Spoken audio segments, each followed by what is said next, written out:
All right, so this is the part of the course. We're done talking about prostate cancer as a disease and treatment options for prostate cancer. Now we're transitioning into looking at treating your body as a whole and looking at your body as a unit as opposed to focusing so much on just that prostate. And so for this part, it's called optimization, and our goal is to optimize your health and your wellness through making these changes. For this part, you want to get your doctor's approval. You want to make sure it's okay that you participate, that you're able to make some dietary changes or to do some stretching that's recommended, or just do some simple things that are recommended here. So just, again, make sure it's okay with your doctor for you to participate in something like this. So with our course, obviously we're focused on prostate cancer and helping prostate cancer patients. And anyone with prostate cancer, you can improve your own body's ability to fight not only infection, but also malignant cells and abnormal cells by improving your natural immunity. These are your white cells and how your white cells go out and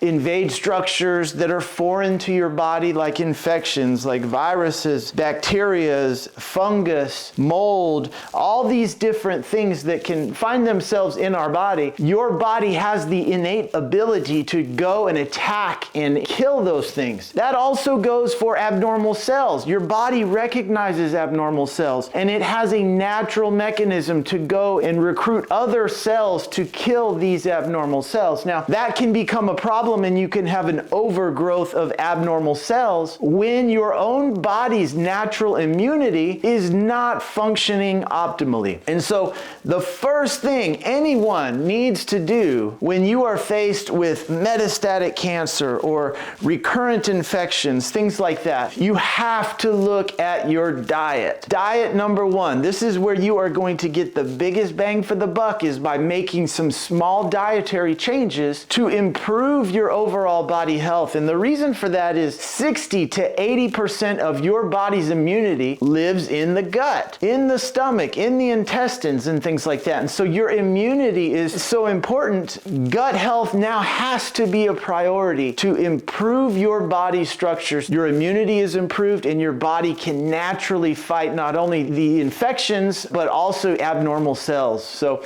number one is diet. So the prostate cancer diet that I talk to all of my patients about, number one, it's heart healthy. It has to be heart healthy. That's where it starts. Just as a general group, that prostate cancer diet needs to be a heart healthy diet. That's different for different people. But again, if it's good for your heart in general, in most situations, it's going to be healthy for your prostate. So sugar is one of those things that we know that it affects cancer and cancer growth. So sugar is one of those things that you have to be really careful with your sugar and your sugar intake. That's for two reasons. One is cancers and abnormal cells can often use that sugar for growth, but also sugar, what it does to the pancreas is it releases insulin. Insulin is a growth factor, and so insulin causes cancers to grow. And so it's not just that the sugar is bad, but it's also that the insulin response that also allows your body to live in this internal mode of allowing cancer to potentially continue growing. And again, through some small changes in your sugar and you're lowering your sugar levels, you can improve your body's natural response to cancer and infections. Again, through immunity and through gut health. Then there are some inflammatory causing things that you ingest that, again, through the gut, if our goal is to improve immunity, we want to lower inflammation, lowering body inflammation. And so much of our body inflammation comes from what we eat and what we have internally here. So these are things like dairy. Dairy is known to be very inflammatory to the gut and the gut health. Pesticides and what is put in our food, to keep bugs off and things like that. But these pesticides actually can be a toxin to our own body. And these toxins can now be carcinogenic. And so while we think we're eating healthy, what we're really eating is food that's filled with pesticides. So knowing what you're eating, being informed and knowing, hey, is this an organically grown fruit or vegetable that I don't have to worry that has pesticides and things like that? That's important when you want to preserve your immunity. Preservatives. I mean, we live in a culture where things are made easy and, you could just grab a snack to go and it's processed and it's quick.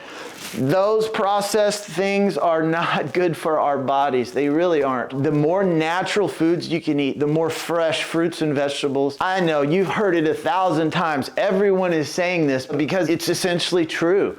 Fresh fruits and vegetables, those are the keys to improving your gut health. And everyone is different. Everyone needs a different amounts of different foods and things like that. But these are generalities.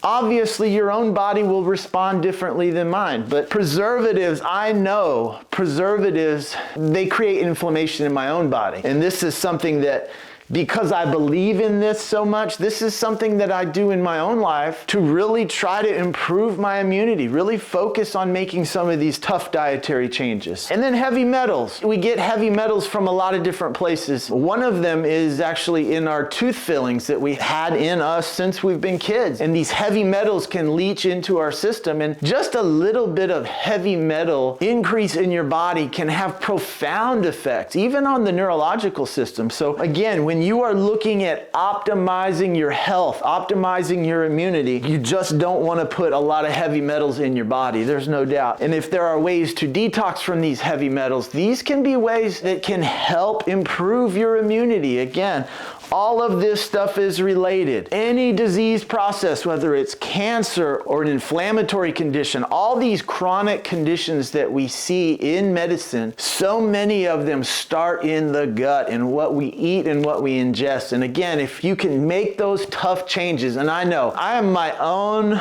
worst advocate at this because this is something that in particular, I struggle with. I like to eat whatever I want. My body functions optimally at its best when I am following my own advice, and for me, heart healthy, low sugar, decreasing the inflammation in your diet, whether that's through removal of dairy, pesticides, preservatives, or heavy metals. These are things that can help your immunity improve. And again, it can be that extra benefit when you are going through that cancer treatment and you need your strength to be at its optimal level. I believe diet is one of those important things that can help you get through your treatment, whether it's surgery or radiation or whatever kind of treatment you're having. This type of thing, the optimization of your health and wellness, has got to be an important part of you getting stronger and better and greater so that ultimately you can live that long, healthy life that you were meant to live. Everyone here, we all have things that we're still meant to accomplish and do in life. My goal is to help guys live longer, healthier lives in the midst of prostate cancer or any cancer diagnosis. But that's it. I'm Dr. William Stiles. I'm a board-certified urologist, and I am the prostate coach and teaching guys about prostate cancer diet, essentially optimizing your health and wellness so that you can be a healthier, happier prostate cancer patient. That's what we do. So if this was helpful, hey, hit like, share it with someone. If you know someone that's been diagnosed with prostate cancer and you want them to get the latest, greatest information, please share this with them so that they can see what we do, see how we help guys, and ultimately help guys with prostate cancer live longer, healthier lives. So that's that. Thanks for watching. I'm Dr. William Stiles. Thank you.